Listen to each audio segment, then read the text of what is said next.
Can someone who pulls away from love ever truly come back and stay? Or are you holding on to a version of them that only exists in your mind? Think about it for a second, not just with logic, but with feeling. You met someone who felt different, not perfect, not easy, but different in a way that touched something deep inside you. There was a connection, a quiet understanding, moments where it felt like they saw you, really saw you. And in those moments, everything made sense. You felt calm. You felt chosen. You felt like maybe, just maybe, this could be something real. But then something shifted. The closer you got, the more distant they became. The deeper the connection felt, the more they started to disappear, not completely, not in a clean, honest way, but slowly, subtly, confusingly. One day they were warm, open, present. The next day, cold, distant, hard to reach. And you were left trying to understand what changed, what you said, what you did, where it went wrong. And that's where the question begins to grow inside you. Can they change? Because if they can, then maybe all of this pain has a purpose. Maybe all this confusion is just a phase. Maybe if you stay patient, if you love them the right way, if you don't push too hard, things will finally settle. They will open up. They will stop running. They will choose you fully. But if they can't, then what are you holding on to? This is not just a question about them. This is a question about your future, your time, your emotional energy, your self-worth, because waiting for someone to change is not a small thing. It slowly shapes your life. It changes how you think. It changes how you feel. It changes what you accept. You start making excuses you never thought you would make. You start lowering standards you once believed were non-negotiable. You start telling yourself stories just to keep hope alive. They're just scared. They've been hurt before. They don't mean to be this way. And maybe all of that is true, but truth alone does not create change. Here's what makes this even harder. Avoidants don't look like villains. They don't come into your life with bad intentions. They don't try to hurt you on purpose. In fact, many of them care deeply. That's what confuses you the most. You've seen their soft side. You've felt their affection. You've experienced moments where they let their guard down, and in those moments they felt real, honest, safe. And that's what keeps you hooked, because you're not chasing nothing. You're chasing something that once felt real. You're holding on to those rare moments of closeness, hoping they will become consistent. You're waiting for the version of them that shows up sometimes to become the version that stays all the time. And that hope is powerful. It pulls you back in every time you try to let go. But hope, when it's not grounded in reality, becomes a trap. And this is where most people get stuck. They don't just ask, can avoidance change? They start living their life based on the possibility that they will. They wait longer. They tolerate more. They silence their own needs. They become more understanding, more patient, more forgiving. But deep down, something doesn't feel right. There's a quiet voice inside you that keeps asking, why does love feel this unstable? Why do I feel secure one moment and anxious the next? Why am I always trying to earn consistency instead of receiving it? That voice matters, because it's not just questioning them, it's trying to protect you. You see, the real danger is not loving an avoidant. The real danger is losing yourself while trying to understand them. And that happens slowly. You start overthinking everything. You replay conversations in your head. You analyze their tone, their timing, their distance. You try to decode silence. You try to predict behavior. And without realizing it, your emotional world starts revolving around their inconsistency. That's not love. That's survival. So now we come back to the question, but this time with more honesty. Can avoidance change? The answer is not simple. It's not a yes or no, because change is not about potential. It's about willingness, awareness, effort, pain, and most importantly, timing. There are people who spend years avoiding themselves, running from discomfort, escaping emotional depth, and they don't change. Not because they can't, but because they don't have to. Not yet. Not until something forces them to face themselves. And there are others who reach a breaking point, a moment where avoidance no longer works, where running creates more pain than staying. And in that moment, something shifts. But here's what you need to understand. That shift has nothing to do with how much you love them. You cannot love someone into awareness. You cannot sacrifice your needs to inspire their growth. You cannot wait long enough to make them ready. Change is an inside decision, not an outside pressure. And if you don't understand this, you will keep waiting for something that was never in your control. Now listen carefully. If you stay until the end of this video, you're going to understand the 5 exact things that must happen before an avoidant can truly change. Not surface level change, not temporary effort. Real, lasting transformation, the kind that actually creates emotional safety and consistency. And more importantly, you're going to see clearly where you stand. Whether what you're hoping for is real or just an illusion your heart is holding on to. Because clarity is power. And once you see the truth clearly, you stop chasing confusion. You've probably noticed something that doesn't make sense. How can someone make you feel so close one moment and so distant the next? How can the same person who once gave you warmth suddenly act like you don't exist? This pattern is not random, it's not a bad mood, it's not confusion, it's a cycle. And once you see it clearly, you can never unsee it again. At the beginning, everything feels natural. There is ease. There is curiosity. Conversations flow without effort. You don't feel like you have to prove anything. They show interest. They show presence. It feels balanced. And because of that, your guard slowly drops. You begin to trust what you're experiencing. You start to believe this connection has stability. Then something changes. Not loudly, not clearly. It's subtle at first. Responses become slower. Energy shifts. The excitement fades without explanation. You sense the distance, but you don't understand it. So you try to adjust. You give space. You become more patient. You tell yourself not to overthink. But the more you try to stay calm, the more uncertain things become. This is where the cycle tightens. Just when you begin to feel disconnected, they come back. A message, a call, a moment of attention that feels just like before. And suddenly, everything resets. The confusion fades. The connection feels alive again. You feel relief. You feel hope.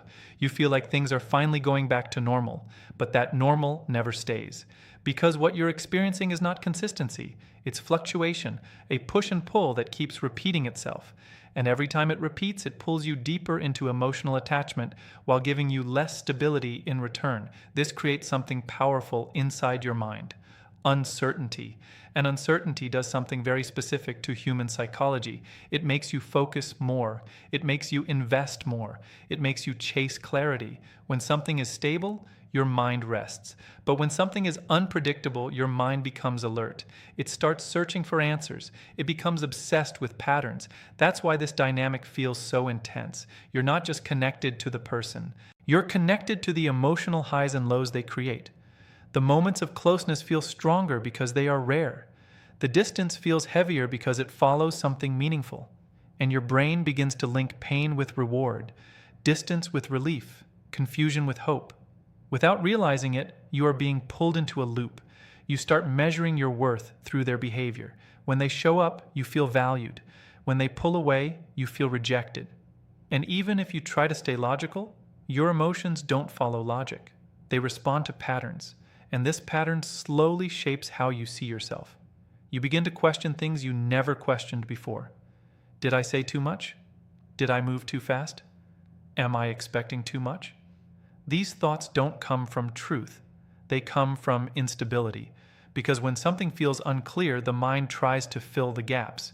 And most of the time, it fills those gaps with self-doubt. But here is what most people fail to recognize. This pattern existed before you. It didn't start with your words. It didn't start with your actions. It didn't start because of your expectations. It is something they carry within themselves, a deep discomfort with closeness, a fear that activates when things become emotionally real, not because love is wrong, but because love feels unsafe to them at a deeper level. So when connection grows, they retreat, not because you are too much, but because the feeling itself becomes overwhelming. And when distance creates relief for them, they return. Not because they fully understand their behavior, but because the pressure inside them has settled. This is the pattern. Approach, retreat, return, repeat.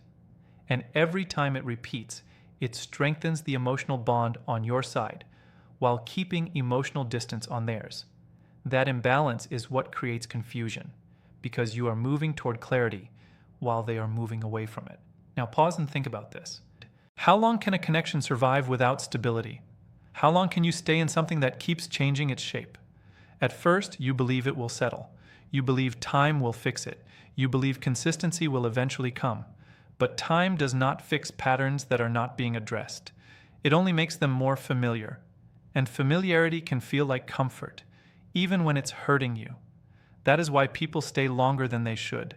Not because they are weak, but because they become used to the cycle. It becomes normal, it becomes expected. And once something becomes expected, it becomes harder to walk away from it. But deep inside, you feel the weight of it. You feel the imbalance. You feel the inconsistency. You feel the emotional tension that never fully disappears. And no matter how many good moments exist, something always feels incomplete. That feeling is not random. It's your awareness trying to show you the truth. Because real connection does not make you question your value. Real connection does not make you earn stability. Real connection does not disappear when things become deeper.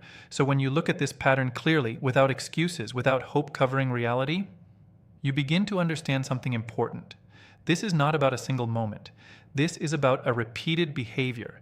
And repeated behavior does not change by accident. It only changes when something inside the person becomes impossible to ignore. And that is exactly where we are going next. Why did you start blaming yourself, even when something inside you knew it didn't feel right? Why did you begin to shrink your needs just to keep things from falling apart? This is where the pattern becomes even more dangerous, not because of what they are doing, but because of what it slowly makes you believe about yourself. At first, you were clear. You knew what you wanted. You knew what felt right. You understood your value. But over time, something started to change. Not suddenly, not in a way you could easily notice. It happened quietly, through small moments that didn't seem important at the time. You began to adjust. You held back your thoughts. You softened your words. You told yourself to be more patient, more understanding, more flexible. You stopped asking certain questions because you didn't want to create distance. You stopped expressing certain feelings because you didn't want to be seen as too much. And without realizing it, you started moving away from your true self. This is how emotional confusion rewires your thinking. When someone is consistent, you feel safe to be open. You speak freely. You don't calculate every word. But when someone is unpredictable, your mind switches into protection mode. You start analyzing everything. You try to prevent problems before they happen. You become more careful, more controlled, not because you want to change, but because you feel like you have to. This creates a silent pressure inside you. You begin to feel responsible for keeping the connection stable. You believe that if you just do things the right way, everything will finally settle. You take on a role that was never yours to carry. You try to manage something that was never in your control. And this is where self-doubt begins to grow. Not loud, not obvious, but persistent. You start questioning your natural reactions. You start second-guessing your emotions. You start wondering if your needs are too much. And the more you question yourself, the more you disconnect from your own truth. This is not growth. This is adaptation to instability. And the human mind is very powerful when it comes to adapting. It can normalize almost anything if it happens often enough, even confusion, even emotional imbalance, even inconsistency. You begin to accept things you once would have walked away from, not because your standards changed, but because your perception slowly shifted. You tell yourself no relationship is perfect. You remind yourself everyone has flaws. You convince yourself this is just how things are sometimes. And while those statements sound reasonable, they can also hide reality when used to justify patterns that never improve. Because there is a difference between imperfection and instability. Imperfection still allows safety. Instability takes it away. And when safety disappears, your mind begins searching for control. It tries to find ways to fix what feels uncertain. It tries to create clarity in something that keeps changing. That's why you overthink. That's why you replay conversations. That's why you analyze small details that wouldn't matter in a secure connection. You are not overthinking because you are weak. You are overthinking because your environment is unclear. Now here's the part that most people don't talk about. When you stay in this kind of emotional environment for too long, you start to forget what normal feels like. You forget what steady communication feels like. You forget what it's like to not question where you stand. And once you forget that, you start accepting less than what you truly need. You become more focused on keeping the connection than protecting your peace. You measure progress through small improvements that should have been basic from the start. You celebrate moments of attention as if they are signs of permanent change. You hold on to potential instead of reality. And this is where your identity begins to shift. You stop being someone who expects consistency and start becoming someone who hopes for it. That shift is small, but it changes everything because expectation comes from self-worth. Hope, in this context, comes from uncertainty. You move from knowing what you deserve to wishing for it. And once that happens, it becomes harder to see things clearly. Your emotions become tied to outcomes you cannot control. Your happiness becomes dependent on behavior that keeps changing. That is not a strong foundation. That is emotional dependency built on inconsistency. Now pause again. Think about who you were before this started. Think about how you felt when you didn't have to question everything. When your mind was calm, when your emotions were stable, when your sense of self was clear. That version of you still exists, but it gets quieter every time you ignore what you feel. It fades every time you accept something that doesn't align with your truth. It weakens every time you prioritize the connection over your own emotional well-being. And this is why understanding this stage is so important. Because if you don't recognize what is happening inside you, you will keep trying to fix what is happening outside of you. You will keep focusing on their actions instead of noticing your own transformation. And that transformation matters. Because the longer you stay disconnected from yourself, the harder it becomes to make decisions that protect you. Now understand this clearly. This is not about blaming yourself. This is about becoming aware of what the situation is doing to you. Awareness brings clarity. Clarity brings strength. And strength allows you to choose differently. Because once you see how this dynamic affects your thinking, your emotions, and your sense of self, you stop seeing it as something small. You start seeing it for what it really is, a pattern that does not just affect the relationship, but affects you. And when something begins to affect you at that level, it cannot be ignored anymore. Which brings us to the next truth you need to face. Not everything that feels deep is healthy. Have you ever wondered why something that feels so strong can still feel so wrong at the same time? How can a connection feel deep, intense, almost unforgettable, yet leave you feeling unsettled, unsure, and emotionally drained? This is the moment where illusion and reality begin to separate, and if you don't look closely, you can spend years chasing a feeling that was never meant to give you peace. Intensity is not the same as stability, but the human mind often confuses the two. When something feels powerful, your brain marks it as important. When emotions rise and fall quickly, it creates a sense of urgency. It feels alive. It feels meaningful. It feels like something you shouldn't lose, and because of that, you hold on tighter. You invest more. You tell yourself that something this strong must have a deeper purpose. But intensity can come from many places. It can come from uncertainty. It can come from emotional highs followed by sudden lows. It can come from unpredictability that keeps your mind engaged. And when all of these combine, it creates a feeling that seems rare. Something that feels different from anything calm or steady. Something that feels like it must be special because it affects you so deeply. But here's the truth that most people avoid. Just because something feels deep does not mean it is healthy. Depth is not measured by how much you feel. It is measured by how safe you feel while feeling it. And that difference is everything. Because what you have been experiencing is not just closeness. It is emotional contrast. Moments of connection followed by distance. Warmth followed by silence, presence followed by absence. And this contrast creates a stronger emotional reaction than consistency ever could. It's like standing in the cold for a long time, and then stepping into warmth. The warmth feels stronger, more intense, more meaningful, not because it is greater, but because of what came before it. That is exactly what is happening here. The distance makes the connection feel more powerful. The inconsistency makes the attention feel more valuable. The confusion makes the clarity feel rare. And your mind begins to chase those rare moments. You start believing that those moments define the relationship, that they represent what the connection truly is. But in reality, those moments are only a small part of a much larger pattern. A pattern that includes instability, uncertainty, and emotional imbalance. And when you focus only on the best moments, you ignore the full picture. You begin to build a story based on potential instead of reality. You tell yourself, this is what it could be all the time. You imagine a version of the connection that exists without the distance, without the confusion, without the emotional tension. But that version is not real. It is a possibility, not a present truth. And this is where many people get trapped. They don't fall in love with what is actually happening. They fall in love with what they believe could happen. They invest in the future while ignoring the present. They stay because of hope, not because of consistency.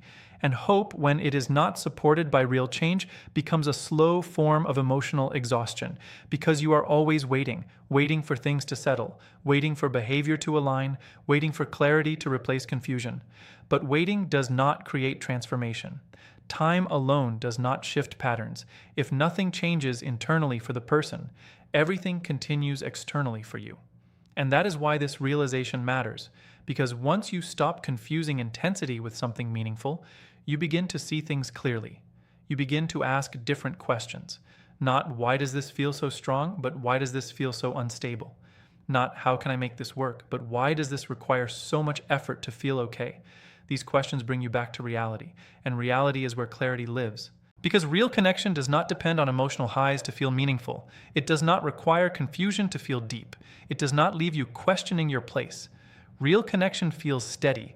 It may not always be exciting. It may not always feel intense, but it feels safe. It feels consistent. It allows you to relax instead of constantly trying to understand what is happening. And that sense of calm is not boring. It is healthy. But when you have been in a pattern of highs and lows, calm can feel unfamiliar. It can even feel like something is missing because your mind has become used to stimulation, to unpredictability, to emotional swings. So when something is stable, it doesn't trigger the same intensity, and that can make you believe that something is wrong with it. But in truth, nothing is wrong. It is just different from what you are used to. Now think about this carefully. Are you holding on to something because it truly gives you peace, or because it keeps you emotionally engaged?